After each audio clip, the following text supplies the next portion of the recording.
Christy writes in, all right, Jeff, how do I keep myself from second guessing every MCQ answer? This is my second go around. My first try on the CPA exam was 7 years ago before life got in the way. And I had this issue then too. Whenever I do an MCQ, I find the answer and I second guess myself. And 75% of the time, I was initially correct. I tell myself not to second guess, but I still do. Any tips? Please. Yeah. So you're OCD. And we accountants, we are certainly prone to OCD-ness, which is why, I guess because we're accountants, or it's one of the things that maybe draw us to accounting, which is rules, order, math, organization. And so here's the thing. You have to get over your OCD if you want to pass the CPA exam for two reasons. Number one, you will never get through the material, especially with FAR. Like FAR is a mile wide and an inch deep. You'll never get through it.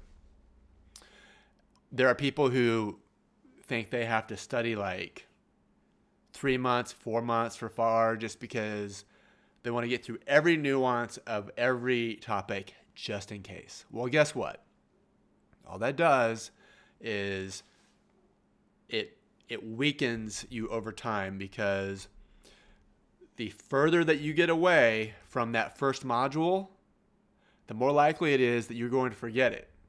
And so that's why I tell people never, ever, ever, ever, ever study more than 7 or 8 weeks for any exam ever. And if any CPA review instructor out there tells you otherwise, they are 110% wrong. Always, no exceptions. Okay? You can tell them Jeff said so. I'm sure they'll love that. I'm sure they love me anyway. Okay. So that's why you have to map out. I'm going to take 2 weeks max to nail the concepts, so to get through the lectures. Now the OCD-ness will pop up. Hey, we only made it through 8 out of 10 modules. And so we need to check off that box. Tough. You're moving on. If you don't move on, then you'll never get through it in 7 or 8 weeks. And it's going to turn into 9 weeks, 10 weeks. And then you'll have plenty of opportunities to go through that material again because you'll be retaking your exam. So that's where OCD can mess you up on the CPA exam, part 1. Part 2 is on exam day. And you start your exam, doing great, smooth sailing. Question 4, question 5, man, I'm just awesome. And question 6 comes, and it's a calculation. It's a ratio. You can't get any of the answers to come out. So what do?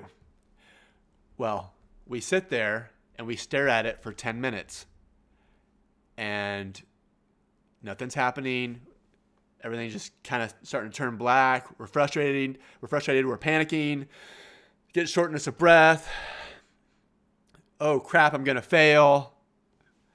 Well, yeah, you are going to fail if you don't abort mission and get out of MCQ number 6 and move on. So whatever your time budget is, 2 minutes per exam, or 2 minutes per question, 3 minutes per question, whatever you budget on exam day, like if you go beyond that, you just got to punt. So pick B or C and move on. Why B or C? I'll explain that some other time. You can pick A if you want, or D. Or you can just flip a coin. I guess you can't flip a coin in the exam. But whatever your go-to is for your guess, A, I personally say B or C, whichever one looks the best. And then move on. Because every minute beyond your budgeted time frame for that particular MCQ is going to cost you on your simulations. And you're going to kick yourself because you get to your final simulation, you've got like 30 seconds left. And anyone who's ever gotten the old 30 seconds left, oh crap, last simulation, they know what I'm talking about. All you're doing is like drop down, drop down, drop down, drop down, 0, 0, 0, 0, 0, 0, because you don't want to leave it blank. Well, how you prevent that is back on question 6. You can't get the ratios to come out. So you think, I remember when Jeff said in the podcast, pick B or C, or I'm going to regret it later. I think I'm just going to do that. That's what you do. B or C, move on.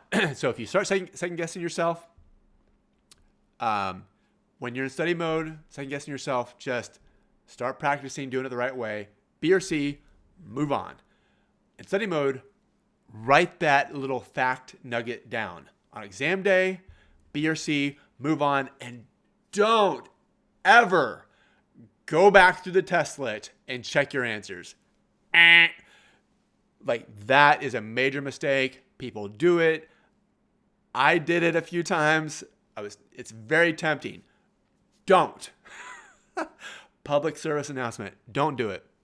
And pick the correct answer. Pick the one that you believe is the correct answer. In study mode, move on. Exam day, move on. And you'll thank me later.